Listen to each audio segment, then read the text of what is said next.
Con un sonido sordo, el cuerpo de un anciano se desplomó sin fuerza sobre el frío asfalto. La gente sorprendida detuvo su paso apresurado, pero nadie se atrevió a acercarse. En ese preciso instante un estudiante de origen humilde se abrió paso entre la multitud y sostuvo al hombre.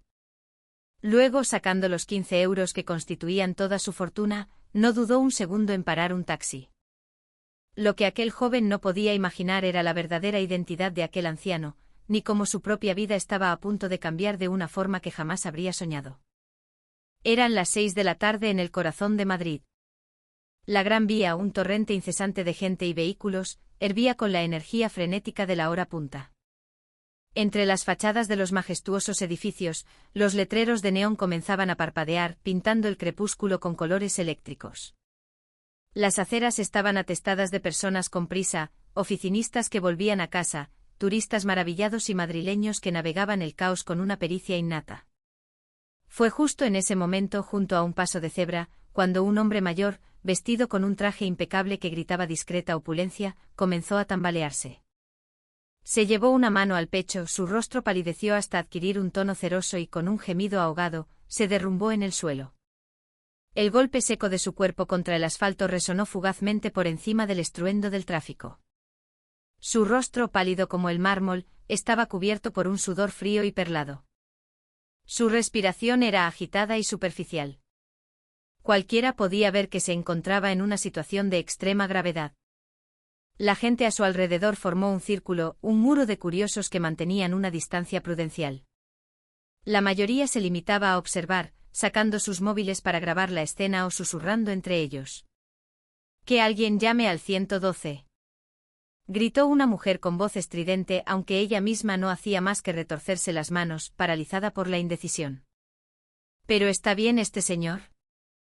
Alguien debería hacer algo, pero yo no sé nada de primeros auxilios». Cada uno encontraba una excusa para retroceder un paso, para delegar la responsabilidad en otro rostro anónimo de la multitud. El anciano seguía en el suelo, su expresión contraída por el dolor. Fue en ese preciso instante cuando un joven con una mochila escolar a la espalda se abrió paso con determinación entre el gentío. Se llamaba Alejandro, Alex para los amigos. Un estudiante de segundo de bachillerato de 17 años, uno más entre miles. La chaqueta de su uniforme estaba desgastada, con los puños deshilachados, y las suelas de sus zapatillas de deporte mostraban el inexorable paso del tiempo y los kilómetros recorridos a pie. Sin embargo, su mirada era más clara y decidida que la de nadie en aquel círculo de espectadores pasivos.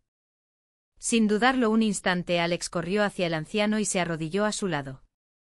«Señor, ¿puede oírme?», dijo sacudiéndole suavemente por los hombros para comprobar su estado de consciencia. Afortunadamente el hombre abrió los ojos con dificultad, pero no fue capaz de articular una respuesta coherente. Alex, recordando las lecciones de primeros auxilios que había recibido en el instituto, le tomó el pulso y comprobó su respiración. «Hay que llevarlo a un hospital». «¿Alguien ha llamado a una ambulancia?», preguntó Alex, mirando a la gente a su alrededor. Pero solo encontró miradas esquivas e indecisión. Un joven carraspeó y respondió con timidez.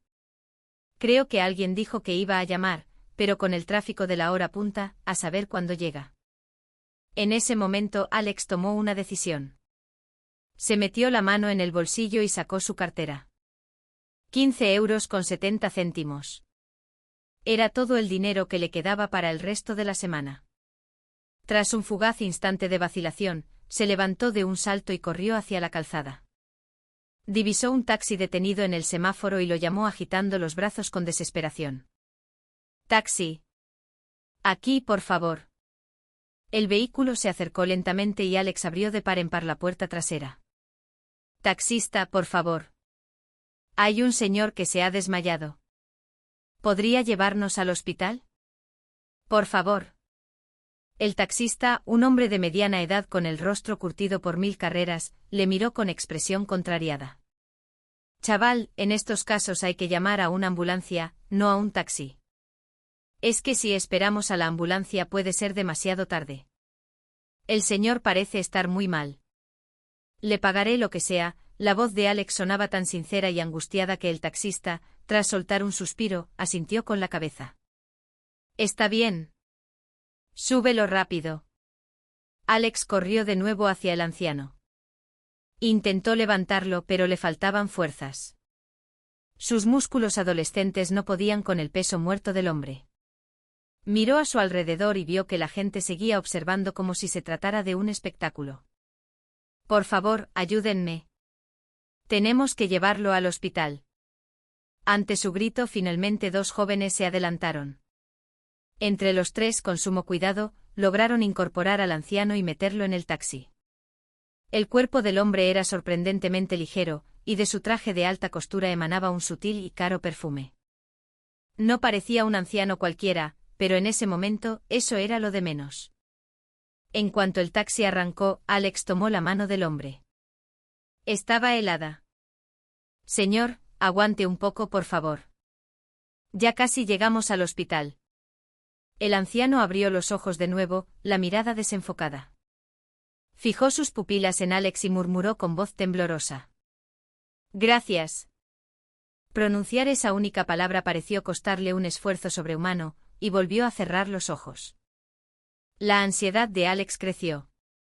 Señor taxista, ¿no puede ir un poco más rápido? Chaval, voy tan rápido como puedo. Hay semáforos y tráfico. Ya estamos casi en La Paz. Tras un trayecto que a Alex se le antojó eterno, el taxi se detuvo frente a la entrada de urgencias del Hospital Universitario La Paz. Alex saltó del coche, abrió las puertas de urgencias y gritó. ¡Ayuda! Traigo a un paciente. Rápido, por favor. El personal sanitario acudió de inmediato.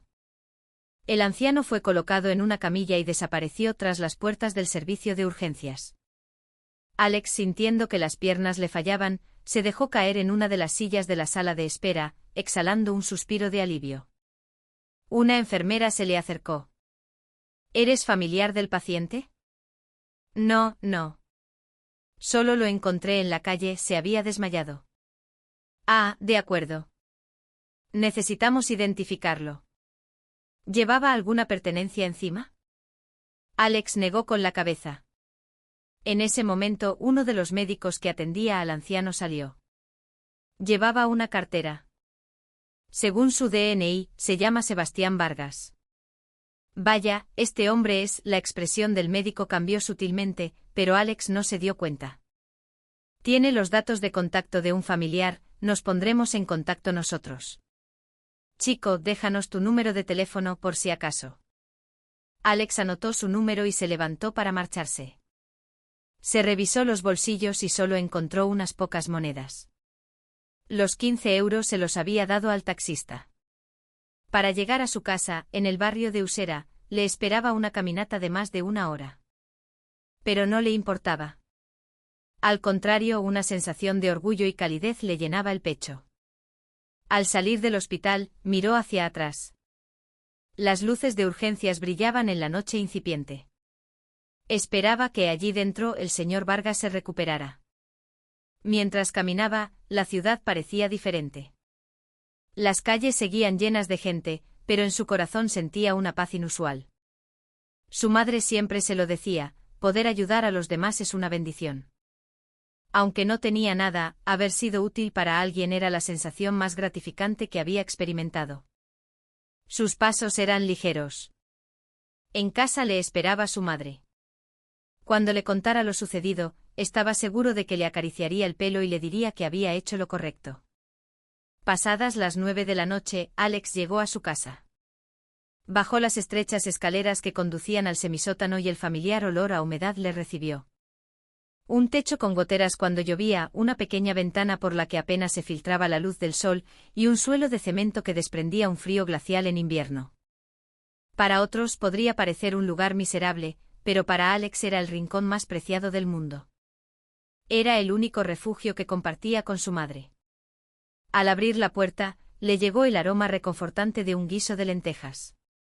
En la cocina, su madre, Elena, estaba poniendo la mesa. Tenía 37 años, pero las penalidades de la vida la habían envejecido prematuramente.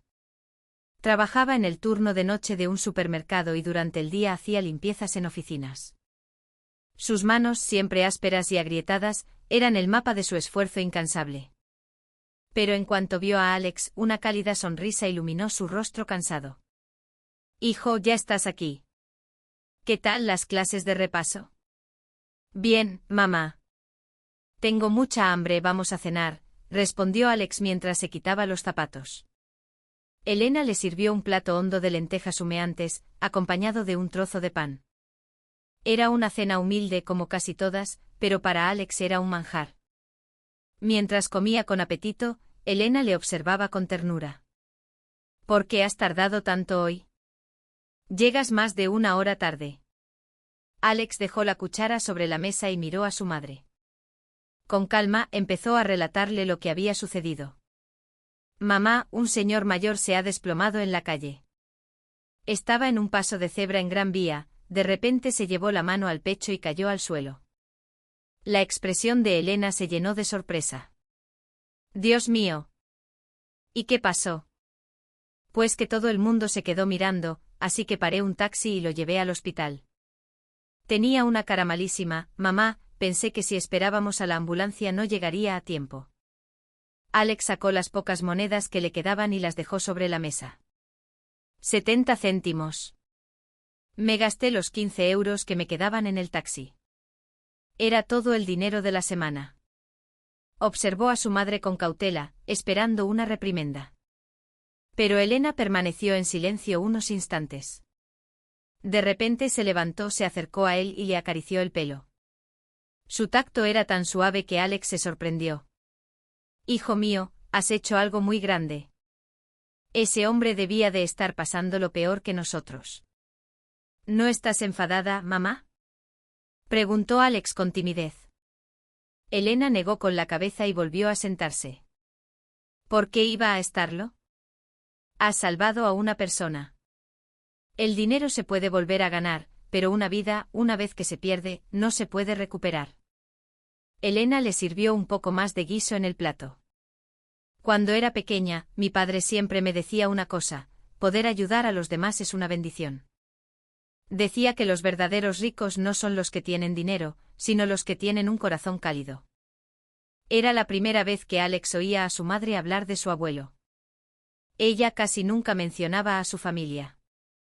«Lo has hecho muy bien, hijo. Estoy muy orgullosa de ti». Las palabras de Elena conmovieron profundamente a Alex. Durante todo el camino a casa, había temido decepcionarla, pero en lugar de eso, había recibido un elogio que le hizo sentir un nudo en la garganta. «Has caminado mucho, ¿verdad? Desde el hospital hasta aquí hay un buen trecho. Como 1 hora y media. Pero no me sentí cansado, mamá. Al contrario, me sentía bien». Alex siguió comiendo. Elena lo miraba, perdida en sus pensamientos. Sentía una inmensa gratitud por haber criado a un chico tan íntegro a pesar de las dificultades. Incluso cuando los vecinos murmuraban por no tener padre, o cuando estuvieron a punto de ser desahuciados por no poder pagar el alquiler del semisótano, Alex nunca se había quejado. Cuando terminó de cenar, Alex se levantó. «Yo friego los platos. Tú descansa, mamá». «No te preocupes, ya lo hago yo». «No, mamá. Tienes que levantarte a las 3 de la madrugada.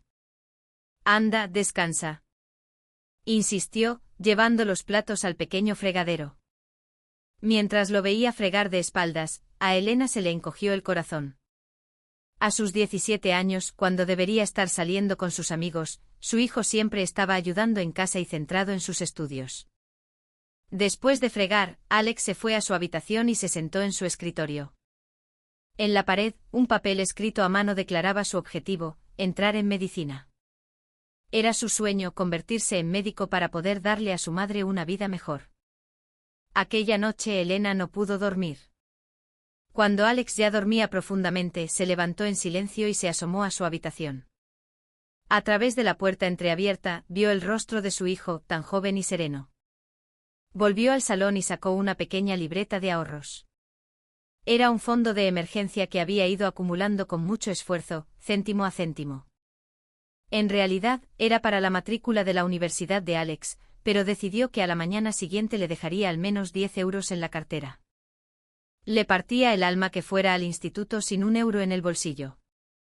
A las 2:30 de la madrugada, mucho antes de que sonara la alarma, Elena ya estaba despierta. Se levantó sin hacer ruido, se lavó la cara y se preparó para ir a trabajar. Antes de salir, dejó una pequeña nota en la mesa de la cocina: «Hijo, que tengas un buen día. Te quiere, mamá». Y junto a la mochila de Alex, dejó un billete de 10 euros. Al menos le daría para el almuerzo y algo más. Al salir a la calle, el frío aire de la madrugada le golpeó el rostro, pero su corazón estaba cálido. El gesto de su hijo el día anterior la llenaba de un orgullo inmenso. Pobre sí, pero con un hijo cuyo corazón era más rico que el de nadie. El cielo en el este comenzaba a clarear. La oscuridad se retiraba para dar paso a un nuevo día. De repente Elena se preguntó qué habría sido de aquel anciano. Esperando que se hubiera recuperado, aceleró el paso. A la mañana siguiente a las 7:30, Alex caminaba hacia el instituto como cualquier otro día. Al encontrar el billete de 10 euros que su madre le había dejado, sintió un nudo en el estómago. Lo guardó de nuevo en la libreta de ahorros antes de salir. Sabía lo mucho que le había costado a su madre ganar ese dinero y no podía gastarlo sin más. El trayecto de 20 minutos a pie transcurría bajo un sol matutino agradable y familiar. Sin embargo, al acercarse a la puerta del instituto, notó un ambiente extraño. Los estudiantes se arremolinaban, señalando y murmurando hacia la entrada. «Tío, mira eso. ¿Es un Mercedes? ¡Hala, qué cochazo! ¿De quién será?» No sabía que hubiera nadie en este insti con un coche así. La curiosidad picó a Alex. Levantó la vista y vio un gran Mercedes negro aparcado justo delante de la puerta. La carrocería reluciente y los cristales tintados le daban un aire intimidante, completamente fuera de lugar frente a un instituto público de barrio. Cuando Alex se disponía a pasar de largo, la puerta trasera del coche se abrió y de él descendió un hombre de mediana edad vestido con un traje elegante. De unos 50 años, traje gris, corbata a juego y un maletín de cuero en la mano. Parecía alguien importante. El hombre miró a su alrededor, localizó a Alex y se dirigió directamente hacia él. Alex se detuvo desconcertado. Un escalofrío de ansiedad le recorrió la espalda. ¿Sería posible que lo estuviera buscando a él? ¿Alejandro García? La voz del hombre era educada pero firme. Alex asintió. Sí, soy yo. ¿Quién es usted? El hombre le tendió una tarjeta de visita. En ella se leía: Ricardo Morales, jefe de gabinete, Grupo Vesta. Grupo Vesta. Cualquiera en España conocía ese nombre. Era uno de los conglomerados empresariales más grandes del país. La confusión de Alex se transformó en asombro. Usted es el joven que llevó a nuestro presidente al hospital ayer, ¿verdad? El señor Vargas me ha pedido expresamente que le transmita su más profundo agradecimiento. Fue entonces cuando Alex comprendió. El anciano al que había ayudado era el presidente de un gigante empresarial. Su mente se quedó en blanco. Pensaba que era un abuelo normal y corriente que había tenido un mal día, no una de las personas más poderosas del país. Ricardo Morales abrió su maletín y sacó un sobre grueso. El presidente me ha pedido que le entregue esto como muestra de su gratitud. Cúbrale los gastos del taxi de ayer y considérelo una pequeña recompensa por haberle salvado la vida. Alex miró el sobre y negó con la cabeza. A pesar de ser consciente de que todos los estudiantes los estaban mirando, su respuesta fue firme.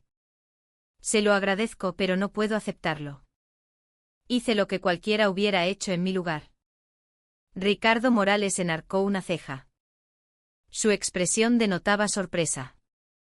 Joven, esto es una compensación justa. Son órdenes directas del señor Vargas. Lo siento, pero no lo hice esperando nada a cambio. Cualquiera en esa situación habría hecho lo mismo. La voz de Alex temblaba ligeramente, pero su convicción era inquebrantable. Ricardo Morales parecía desconcertado. Era evidente que no esperaba un rechazo. Alejandro, esto no es solo dinero. Es la gratitud sincera del presidente.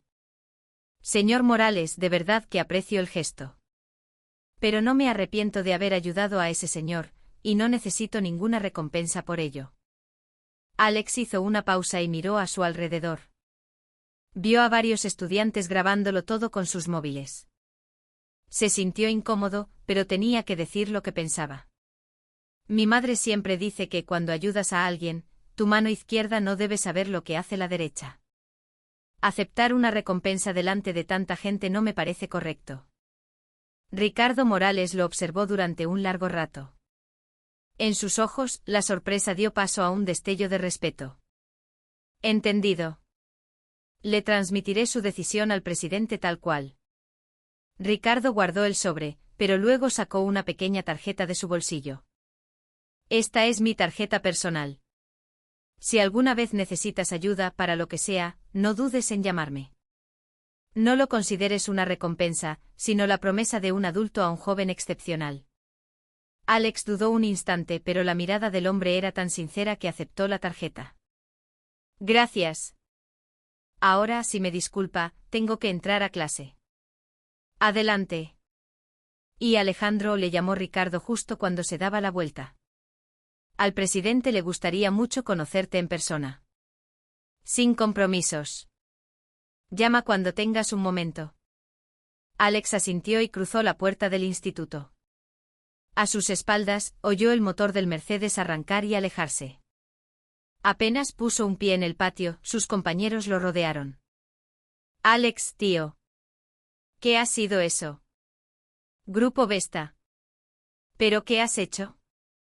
El sobre parecía lleno de pasta. ¿Por qué no lo has aceptado? ¿Eres tonto o qué? Alex se sintió abrumado. No quería este tipo de atención. Solo llevé a un señor mayor al hospital ayer, eso es todo. Resulta que era el presidente del Grupo Vesta. ¡Qué fuerte!, exclamó uno de sus amigos, agitando el móvil. Lo he grabado todo. ¿Puedo subirlo a Instagram?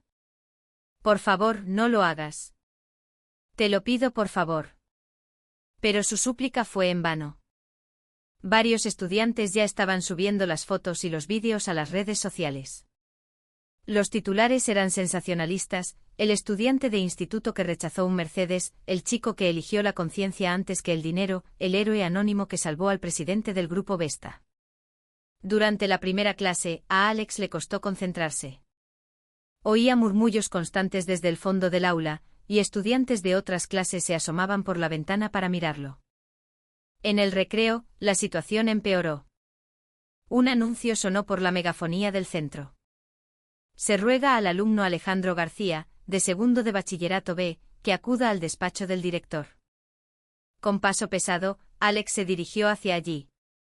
Al abrir la puerta, encontró al director, a su tutor y a varias personas desconocidas.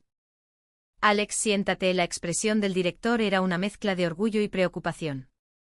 Nos han llamado de varios medios de comunicación. Quieren entrevistarte. Alex negó con la cabeza. Lo siento, pero no quiero hacer ninguna entrevista. Preferiría que todo esto pasara sin más. Su tutor intervino. Alex, lo que has hecho es admirable. Podrías ser un gran ejemplo para mucha gente. Profesor, yo solo quiero ser un estudiante normal. Toda esta atención me agobia. El director asintió. Entendido. Desde el instituto intentaremos frenar a la prensa. Pero lo que ya se ha difundido por las redes sociales, eso no podemos controlarlo. Alex suspiró. En una sola mañana, su vida se había complicado de una manera que nunca habría imaginado. Aquella noche la historia de Alex se propagó por internet como la pólvora. Lo que empezó con unas pocas publicaciones de sus compañeros de instituto se convirtió en un fenómeno viral con decenas de miles de compartidos en cuestión de horas. El vídeo titulado El estudiante que rechazó un Mercedes ardía en foros, portales de noticias y redes sociales. Mientras tanto, en un imponente palacete en La Moraleja, Sebastián Vargas estaba sentado a solas en su despacho. Sobre la mesa de caoba, una tablet mostraba una imagen nítida de Alex a las puertas del instituto, rechazando el sobre. Todavía queda gente así en el mundo, murmuró Sebastián, profundamente conmovido. En los tiempos que corrían, encontrar a un joven con un alma tan pura era casi un milagro. Llamó a su jefe de gabinete, Ricardo Morales. Ricardo, averigua todo lo que puedas sobre ese chico. Señor, ya estoy en ello. Ricardo le entregó una carpeta. Contenía la información básica de Alex: expediente académico excelente, buena conducta y familia monoparental. Vivía solo con su madre. La mirada de Sebastián cambió. Se inclinó sobre los papeles para leer con más atención. Madre, Elena García. En un instante el rostro de Sebastián se tornó lívido. Se quitó las gafas temblando y se las volvió a poner, como si no pudiera creer lo que leían sus ojos. Ricardo notó la extraña reacción de su jefe, pero permaneció en silencio.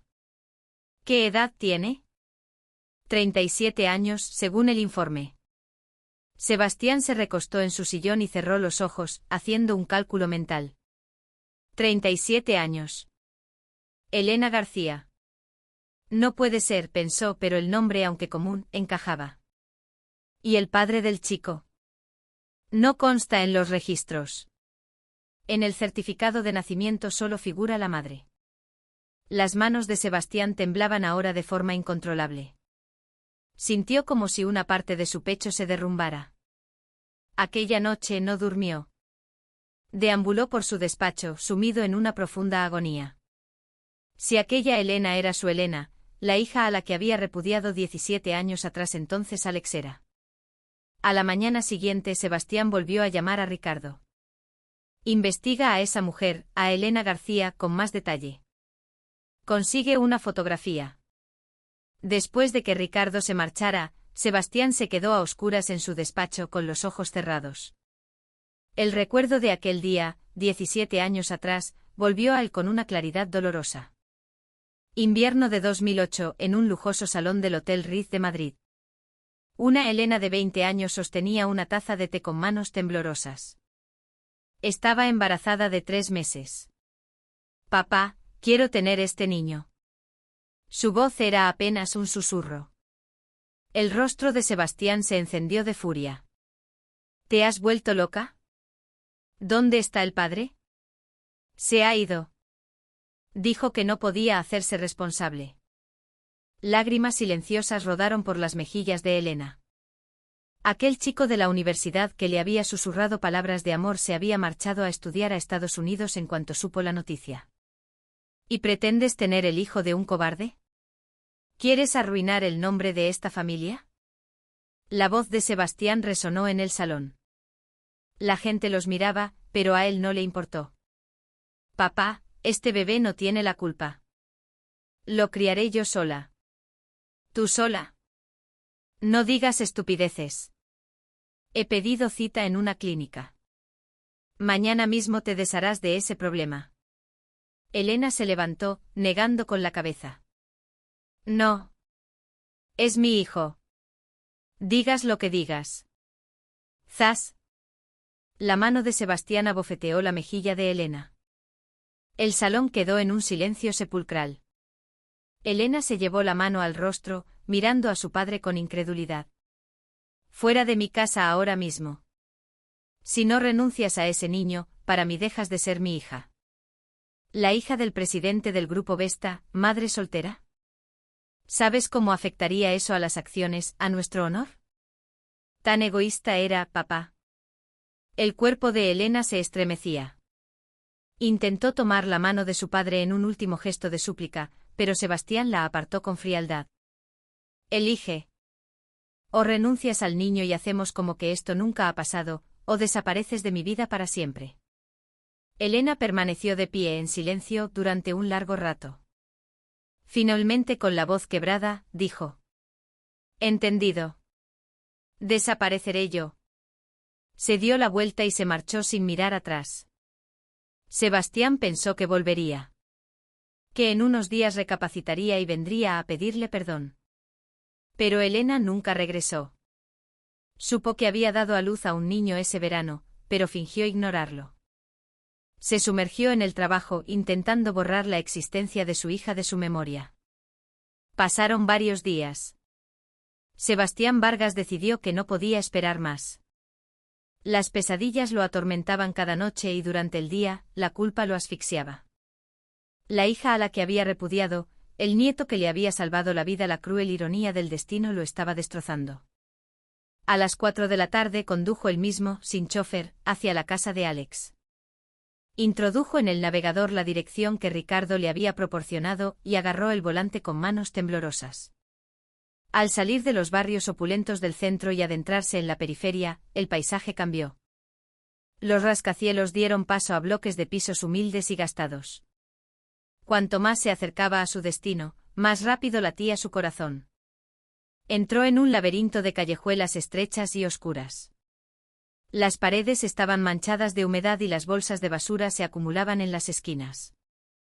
¿Es aquí donde vive Elena? Aparcó el coche y caminó lentamente. Cuando vio las escaleras que descendían al semisótano, sus piernas se detuvieron. Una puerta de hierro oxidado y un buzón donde el nombre Elena García apenas era legible. Bajó los escalones uno a uno. Cada paso pesaba como si llevara sobre sus hombros el peso de 17 años de silencio. Se detuvo frente a la puerta, dudando. No tenía el valor para llamar. En ese momento oyó pasos en el interior. La puerta se abrió y apareció Elena. El tiempo pareció detenerse. Al ver a su hija, Sebastián sintió que le faltaba el aire. La joven hermosa y vivaz de hacía 17 años había desaparecido. En su lugar, había una mujer delgada y ojerosa, con las manos curtidas y la ropa gastada. Pero lo más doloroso fue ver la ausencia de vida en sus ojos. Elena también se quedó en shock. No tardó ni un segundo en reconocer a su padre, pero no podía creerlo. 17 años sin una sola llamada, sin una sola visita, y ahora estaba allí, en su puerta. ¿Elena? La voz de Sebastián tembló. Pronunciar su nombre le costó un esfuerzo inmenso. Papá, la voz de Elena también temblaba, pero era fría. 17 años de resentimiento y dolor contenidos en una sola palabra. Sebastián no pudo soportarlo más. Se arrodilló en el suelo. El presidente de 72 años del Grupo Vesta se derrumbó en el umbral de un semisótano. Lo siento. De verdad, lo siento. Las lágrimas brotaron de sus ojos, lágrimas contenidas durante 17 largos años. Ver el estado en que vivía su hija le desgarraba el alma. ¿Por qué ahora, papá? La voz de Elena se quebró, pero no podía perdonarlo tan fácilmente. El dolor de 17 años era demasiado profundo. Conocí a Alex, mi nieto. Él me salvó la vida. Y solo entonces comprendí el terrible error que cometí. Sebastián levantó la vista, su rostro arrugado bañado en lágrimas. Mira esta casa. Que mi hija haya tenido que vivir en un lugar así, ¿qué importaba mi reputación? ¿Qué importaba la empresa? No fui capaz de proteger a mi propia hija. Elena se apoyó en el marco de la puerta. Sentía que las piernas le iban a fallar. Una disculpa, después de 17 años. Pero le parecía demasiado tarde. Levántate, papá. Hacer esto no va a cambiar nada. No. Merezco estar de rodillas. He cometido un pecado que no podré expiar ni aunque viva el resto de mi vida de rodillas. En ese momento oyeron pasos a sus espaldas. Era Alex, que volvía del instituto. Se quedó paralizado al ver a un anciano arrodillado frente a su puerta. Mamá, ¿quién es este señor? Alex reconoció al hombre al que había salvado unos días antes. Pero no entendía por qué estaba allí, y mucho menos de rodillas. Alex, dijo Elena con voz temblorosa. Este señor es tu abuelo. Los ojos de Alex se abrieron como platos. Su abuelo. Le habían dicho que había muerto. No, su madre le había dicho que no tenía familia. ¿Qué? Mi abuelo. Sebastián levantó la cabeza y miró a Alex. Su nieto por primera vez. El chico de buen corazón que le había salvado. A través de su visión borrosa por las lágrimas, vio los ojos claros de Alex. Alejandro, soy tu abuelo. Un abuelo miserable que abandonó a tu madre hace 17 años. Alex se quedó sin palabras. ¿Qué abandonó a su madre? ¿Cuánto había sufrido ella todos estos años?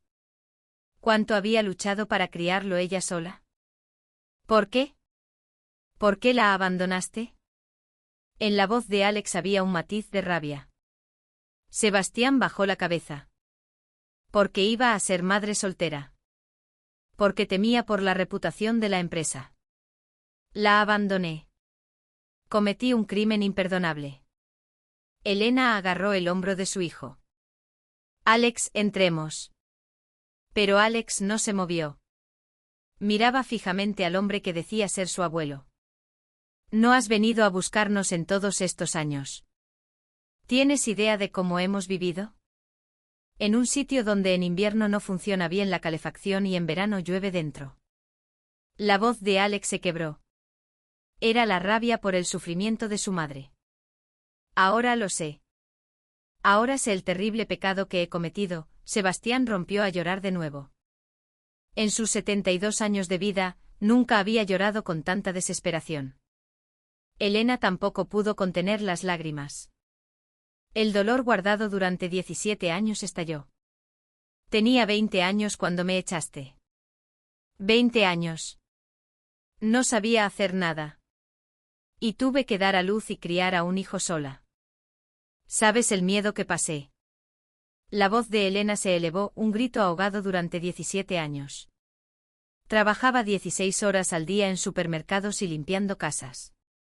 Para comprarle leche, para comprarle pañales.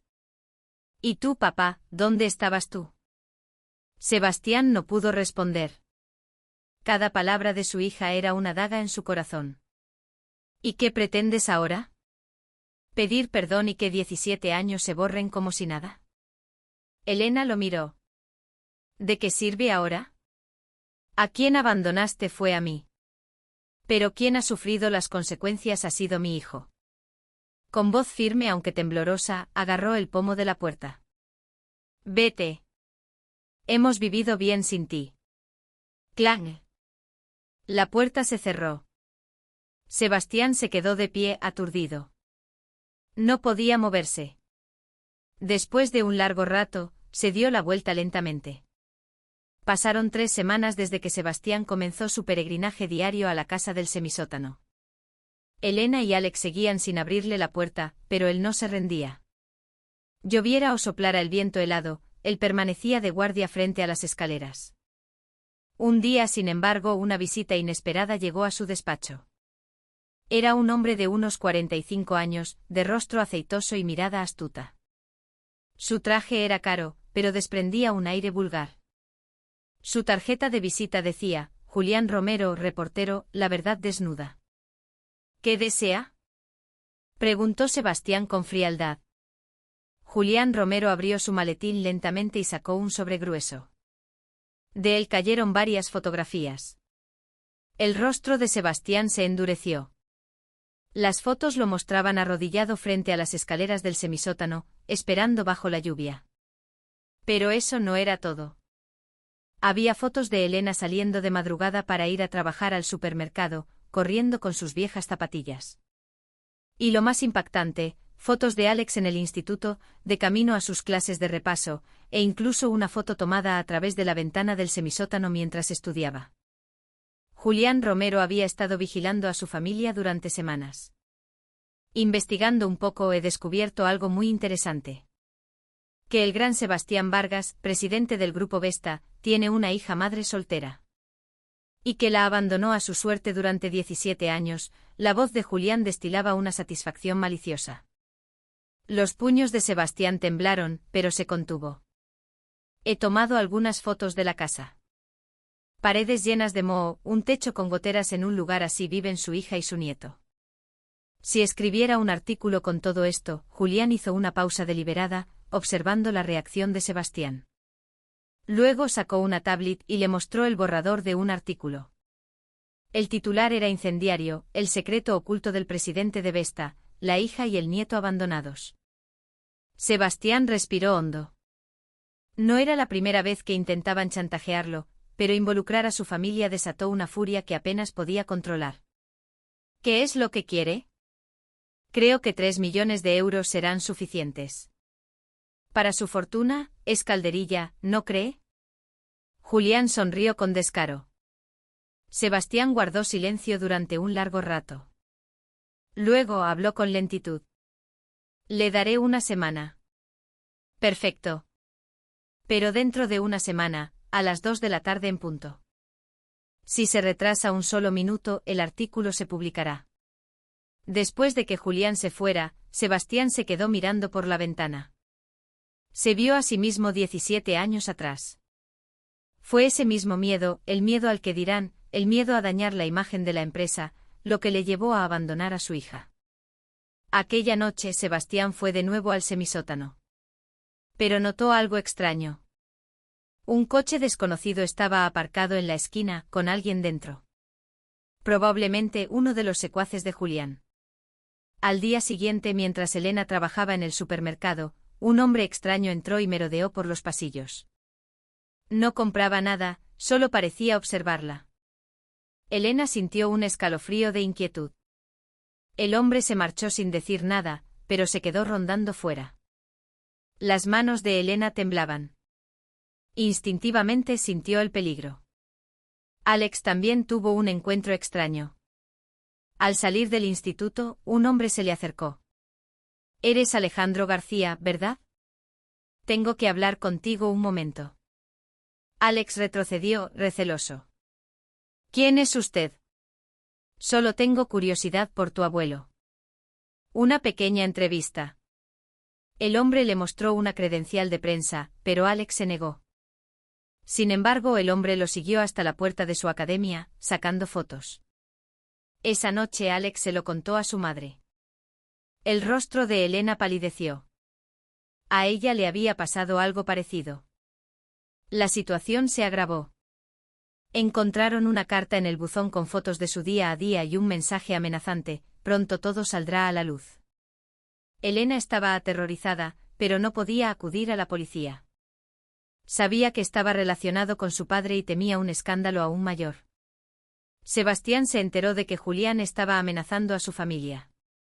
La ira lo consumió.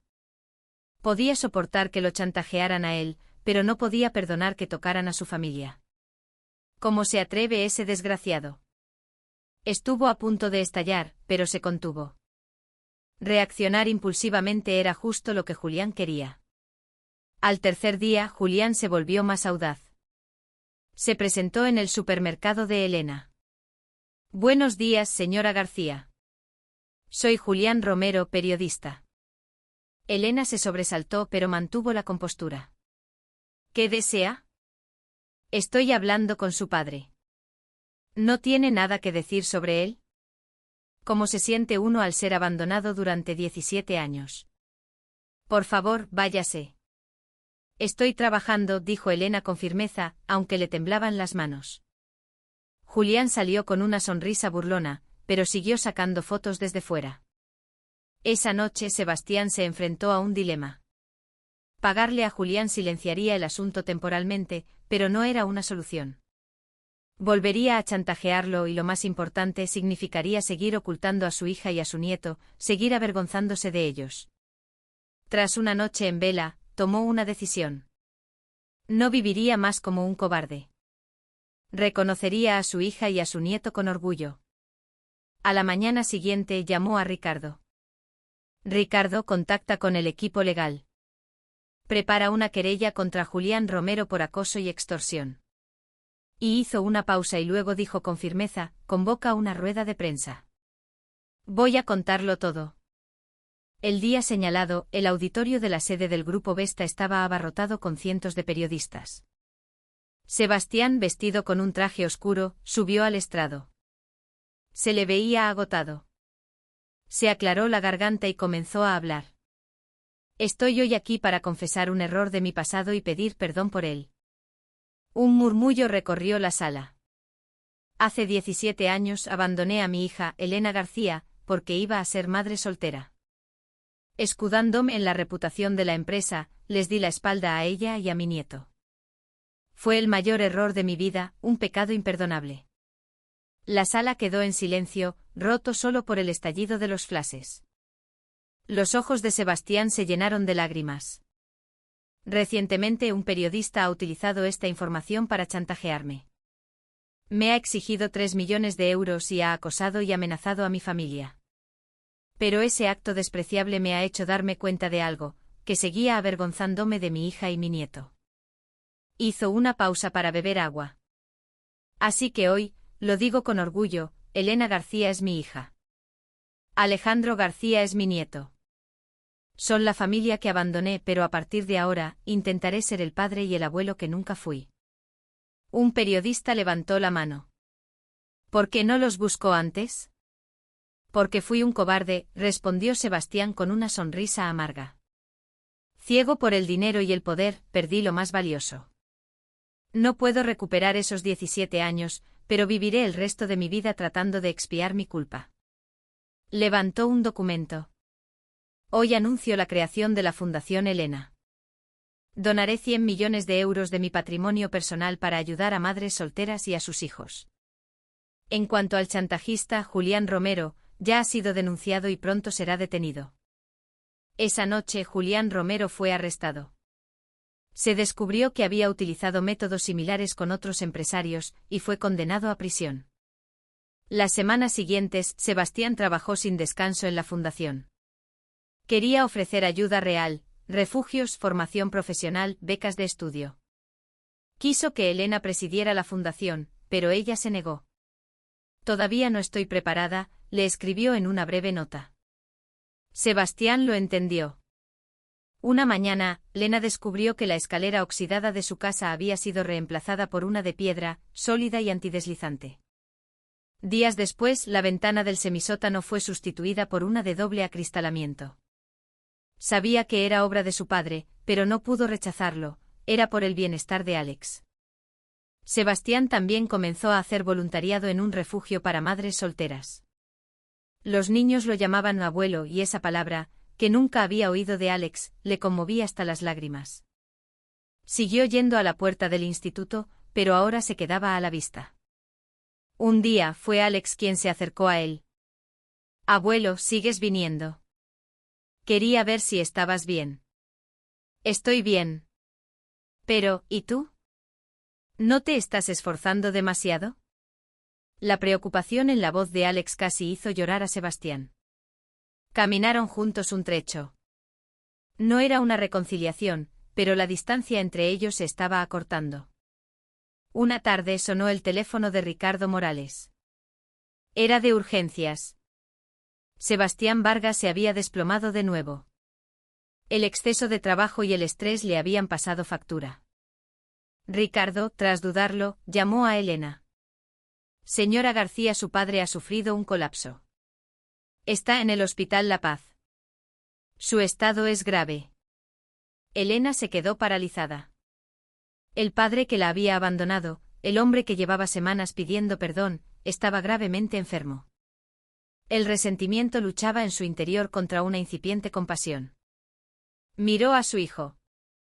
Alex, tu abuelo está en el hospital. Tenemos que ir a verlo, ¿no crees? Dijo Alex. Corrieron al hospital. En la UCI lo encontraron tendido en la cama, pálido y frágil, conectado a varias máquinas. Cuando lo sintió entrar, abrió los ojos. Elena, su voz era un susurro. Elena se acercó a la cama. El resentimiento de 17 años seguía ahí, pero ver a su padre tan vulnerable le dolía. Papá, dijo con un nudo en la garganta. Abuelo, dijo Alex acercándose también, no puedes irte así. Todavía no. Sebastián los miró con los ojos empañados. Si tan solo tuviera un poco más de tiempo me gustaría estar a vuestro lado como un padre, como un abuelo. Las lágrimas que Elena había contenido finalmente se derramaron. Alex tomó la mano de su abuelo. Estaba arrugada y fría. Aguanta, abuelo. Aún tenemos mucho de qué hablar. Sebastián lloró también. Era la primera vez que su nieto le tocaba. La calidez de su mano era un bálsamo. Pasaron la noche en el hospital, velando su sueño intermitente. El sol de la mañana entró por la ventana, iluminando a las tres figuras. Sus sombras, antes separadas, ahora se unían en el suelo. El día del alta, en el ascensor, Sebastián preguntó con voz temblorosa. ¿Por qué no volvéis a casa? Me gustaría pasar el tiempo que me quede viviendo como una familia. Elena no respondió de inmediato. Fuera, bajo el sol de primavera, se sentó en un banco y reflexionó. Recordó la rueda de prensa a la fundación, las escaleras nuevas, las visitas incansables bajo la lluvia, la mirada sincera en la cama del hospital. Todo ello había ido derritiendo lentamente el hielo de su corazón. La herida aún no ha cicatrizado del todo, comenzó a decir, y el rostro de Sebastián se ensombreció. Pero no quiero pasar los años que me queden odiándote. Los ojos de Sebastián se abrieron de par en par. 17 años ha sido mucho tiempo. Un tiempo muy largo y solitario. Pero creo que he entendido la sinceridad de tus últimos actos. Alex se acercó y abrazó a su madre por los hombros. Entonces intentemos vivir juntos, mamá. La cálida voz de su hijo fue el empujón final. Elena miró a su padre y asintió. Sebastián solo pudo asentir también, con la garganta anudada por la emoción. Gracias. De verdad, gracias. El coche los llevó a la mansión de La Moraleja. Al entrar, Elena sintió el eco de su infancia. En el comedor, la mesa estaba puesta para 3. He preparado vuestras habitaciones. La tuya está como la dejaste. Elena subió a su antiguo cuarto. Todo estaba intacto, impecable. Sobre el escritorio, una foto de su graduación. La última foto con su padre. Esa noche los 3 cenaron juntos por primera vez.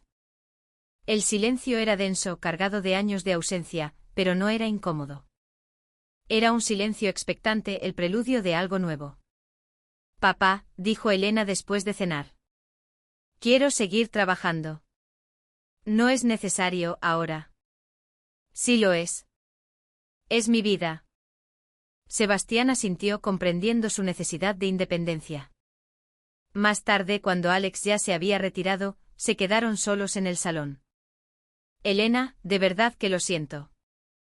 Y gracias. Ya basta, papá, dijo Elena con una pequeña sonrisa, la primera sonrisa verdadera que Sebastián veía en su rostro en 17 años. ¿Vas a pasarte el resto de tu vida pidiendo perdón? Miró por la ventana, hacia las luces de la ciudad, y pensó para sí misma, el perdón no llegó de la noche a la mañana. Pero recordando el tiempo y la sinceridad que mi padre ha derramado, hemos decidido volver a ser una familia. Las sombras de los 3 se proyectaban juntas en la pared del salón. Ya no estaban separados, sino unidos.